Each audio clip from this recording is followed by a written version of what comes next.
कर्क राशि वाले व्यक्तियों, आपके लिए 13 अक्टूबर से लेकर 19 अक्टूबर का यह सप्ताह कैसा रहने वाला है। आपको पता है कि अधिकतर ग्रह आपके जीवन में उठापटक मचा रहे हैं, लेकिन भाई इस सप्ताह कुछ अच्छी अच्छी खुशखबरी भी आपको मिलने वाली है। तो परेशान मत होइए, गुरु राशि परिवर्तन हो रहा है ना, तो मान करके चलो कुछ अच्छे फल उससे मिलेंगे। लेकिन सूर्य देव आकर के थोड़ी उथल पुथल मचाने वाले हैं।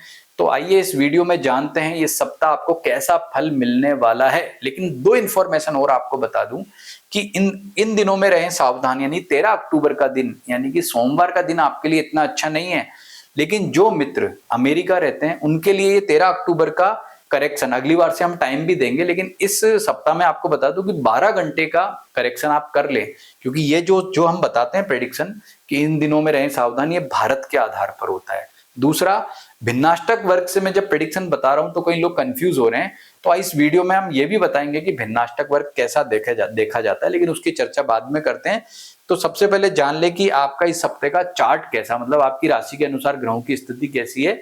तो आइए जानते हैं। शुरुआत करेंगे सबसे पहले स्वास्थ्य से, लेकिन अभी तक आपने हमारे चैनल को सब्सक्राइब नहीं किया तो वो कर लो, और लाइक भी करो, हाइप भी करो, ताकि ज्यादा से ज्यादा लोगों तक ये जो इन्फॉर्मेशन पहुंचे। और वीडियो पूरा जरूर देखना, बहुत ही महत्वपूर्ण जानकारी इस वीडियो में आपको मैं देने जा रहा हूं। अगर सार रूप में कहूं तो गुरु लाया है शुभ समाचार। ऐसा मैं क्यों कह रहा हूं, क्योंकि गुरु अब तक आपके 12th हाउस में ट्रांजिट करके जीवन को दिक्कत में, परेशानी में डाल रहा था, लेकिन ये गुरु अब आया है आपके लिए अपनी खुद की राशि में, तो एक नेगेटिविटी समाप्त करके आपको अच्छे फल प्रदान करेगा।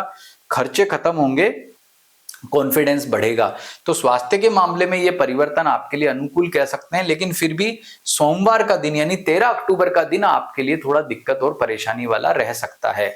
आर्थिक मामले में देखें तो आर्थिक मामले में जो है वो शुरुआत अच्छी है। शुरुआत का मतलब कि 17 तारीख को सूर्यदेव राशि परिवर्तन करते हैं, उससे पहले पहले का समय यानी कि सोमवार, मंगलवार, बुधवार, गुरुवार तक तो मामला ठीक है, लेकिन आगे मामला दिक्कत देगा। 17 तारीख के बाद नेगेटिविटी, दिक्कत, परेशानी आ सकती है। तो क्या करना है भाई, ओम गृणी सूर्याय नमः मंत्र का जप जरूर करें, जिससे अनुकूलता रहे। अब बात करते हैं आपके पारिवारिक सुख की। तो पारिवारिक सुख भी यहाँ पर डामाडोल हो रहा है।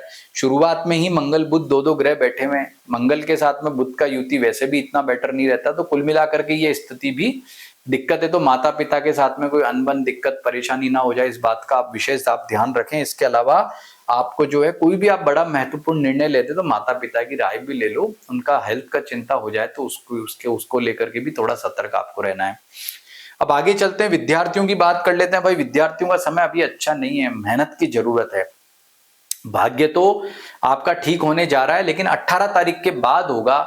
इस सप्ताह जो है वो तब तक शनिवार तक तो मेहनत करनी पड़ेगी। अगर कोई एग्जाम हो रहे हैं तो उसमें विशेष परिश्रम की आवश्यकता रहेगी, इसलिए सतर्क सावधान होकर के अपने परिश्रम को करो, कॉन्सेंट्रेट करो, ये आपके लिए बहुत ज्यादा जरूरी है। वैवाहिक सुख के दृष्टिकोण से समय आपका अच्छा कह सकते हैं। आपका जो जीवन साथी से सामंजस्यता वगैरह बेटर रहेगी और उसमें पॉजिटिविटी रहेगी। लिव इन में रहते हो तो भी अच्छे फल मिलेंगे, यानी कि लव रिलेशनशिप वाला समय आपके लिए बेटर कहा जा सकता है। उसके बाद में आपका जो है नौकरी पैसा वालों का समय, वो भी डामाडोल है। अगर आप जॉब करते हैं, नौकरी करते हैं, नौकरी पैसा वाले हैं, तो भाई एक बात का ध्यान रखना कि अपना जो काम है उसी पर ध्यान दो। इधर उधर फालतू की बातों पर ध्यान दोगे तो दिक्कत परेशानियां बढ़ेगी और आपको समस्या होगी। तो कहने का मतलब अपने काम पे फोकस करोगे तो समय आपका ज्यादा बेस्ट और अच्छा कहा जा सकता है। ये मैंने आपको बताया सामान्य फल। इसमें व्यापारियों का भी बता दूं कि व्यापारियों के लिए लाभ की स्थिति सप्ताह के शुरू में ठीक है। सूर्य परिवर्तन 17 को हो रहा है, तो कोशिश करनी कि उससे पहले पहले ही महत्वपूर्ण डिसीजन ले लेने हैं। कोई आपका पैसे से संबंधित निर्णय है तो उससे पहले आप ले लो, नहीं तो क्या होगा कि आपका सूर्य यहाँ आएगा चौथे भाव में, उसके बाद दिक्कत परेशानी आपकी बढ़ेगी, इसलिए ध्यान रखो, पहले पहले डिसीजन ले लो। ओम गृणी सूर्याय नमः, ओम अम अंगारकाय नमः, ओम बुम बुद्धाय नमः, इन तीनों मंत्रों का जप आपको करने से बहुत लाभ होने वाला है। इसके अतिरिक्त जो है भगवान शिव और हनुमान जी की पूजा उपासना से भी इस सप्ताह विशेष लाभ मिलेगा। अब ये तो मैंने आपको बताया सामान्य फल, लेकिन ये सभी लोगों पर समान रूप से लागू नहीं होता है, क्योंकि भाई नक्षत्र के आधार पर भी तो फल देखेंगे। तो पुनर्वसु, पुष्य और अश्लेषा नक्षत्र में जिनका जन्म हुआ है उनका जो है ये विशाखा, सदभिसा, अनुराधा, पूर्व भाद्रपद, ज्येष्ठा, उत्तरा भाद्रपद उनके कर्म और भाग्य नक्षत्र हैं।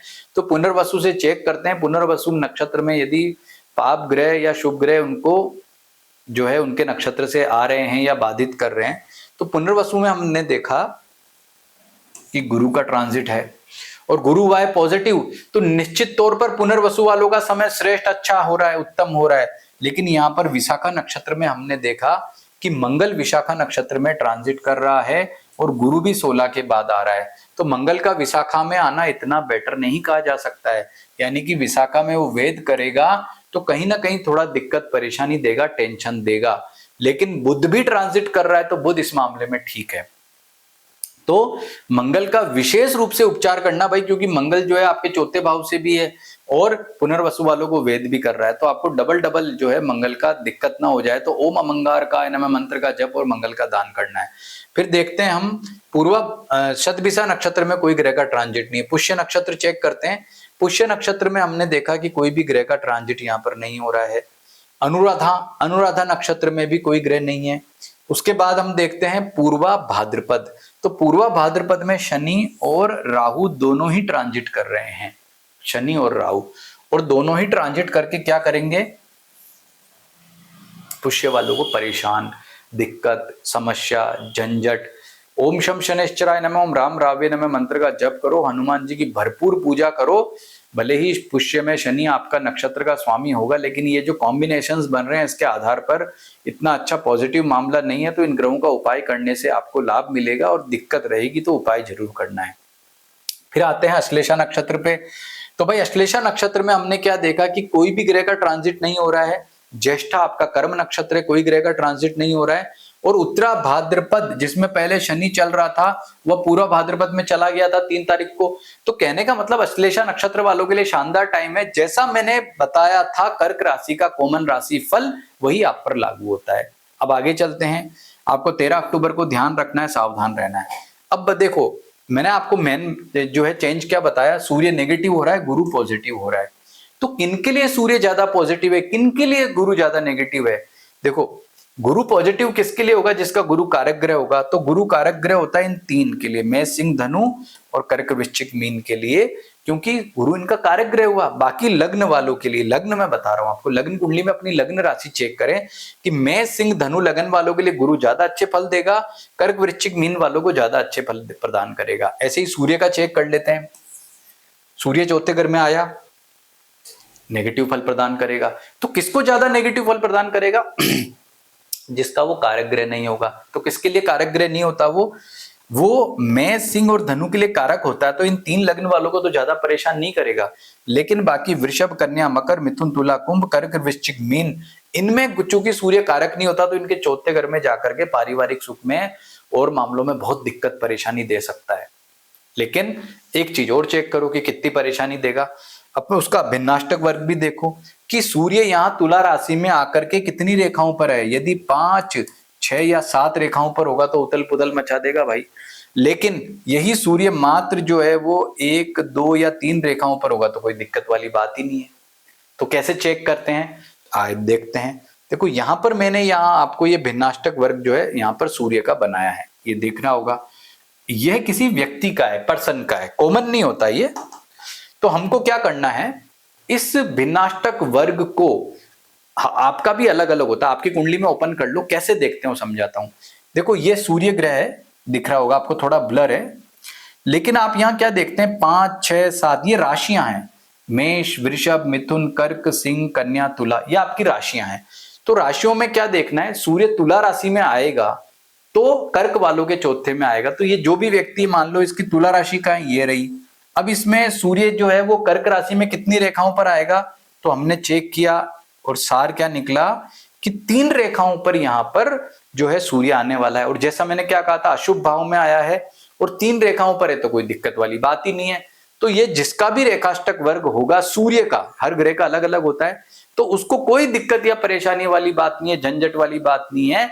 ऐसे आप जो है अपना ये रेखाएं होती है, ये राशियां होती है, ये ग्रह होता है। तो ग्रह जिस राशि में होता है उसके नीचे रेखा चेक कर लेते हैं, ऐसे इसको देखना है। शुभ भाव में होगा तो ज्यादा रेखाएं हो, अशुभ भाव में होगा तो कम रेखाएं हो, तो ऐसे आप चेक करके उसका बलाबल चेक कर लें। कहने का मतलब कि कम रेखाओं पर अशुभ भाव में है, इसलिए सूर्य दिक्कत नहीं दे रहा। तो भाई इतनी अच्छी जानकारी आपको बताइए, तो वीडियो को लाइक करो, चैनल को जो है सब्सक्राइब जरूर करो। और आपको अपनी अगर ये जो रेखाष्टक वाली आपके पास कुंडली नहीं है तो पीडीएफ में आप हमसे मंगवाना चाहते हैं, रिजनेबल प्राइस होता है, हम आपको भिजवा देंगे। और अगर विस्तृत रिपोर्ट ये जानना चाहते हो तो उसके लिए भी अपनी date of birth time place हमें मैसेज कर सकते हो, लेकिन ये चार्जेबल होगा। तो आपको सूचना अच्छी लगी है तो इस जो है वीडियो को हाइप भी आप जरूर करो। और धनतेरस का त्योहार इस सप्ताह आने वाला है, उसकी मैं आपको बहुत बहुत शुभकामनाएं देता हूं। नमस्कार।